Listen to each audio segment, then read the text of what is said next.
Ule si ni babe? Aliniambia kushago.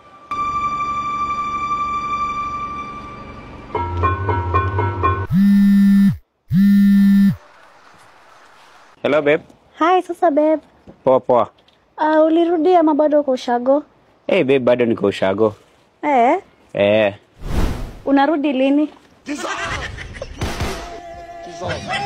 Babe, mbona umekuwa ukiniavoid hivyo? Ama nilikukosea na sijui? Babe, huwezi elewa. Nitaelewa, niambie. Kuna mambo mengi imehappen of late. Unajua uchumi imekuwa mbaya na mimi pia sina pesa yoyote ya kukupea for now. Na unajua vizuri tu ukikuja kwangu lazima nikuprovidie na lazima pia wewe ukikaa na mimi unahitaji pesa. So sikuwa na pesa, ndio maana nilikuwa na kuavoid hiyo time yote. Hiyo tu ndo shida. Ni hiyo tu baby nakusumbua? Hiyo tu. Okay, shida ni rent, nini nyingine?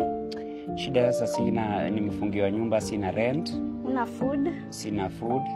Na hata hii gari venye imesimama hapa imeharibika, engine hata haiwezi songa. Babe, usijali, sawa? Rent tutasort. Pesa food acha nikutumie sai. Ndio baby nikuja. Nifika?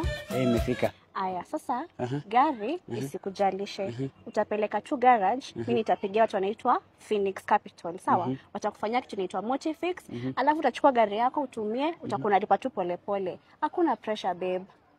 Hao watu wa Motifix nikiwataka siku nyingine nitafanyaje? Mimi ndakusort tu, nakupatia tu namba yao sai ndio hii.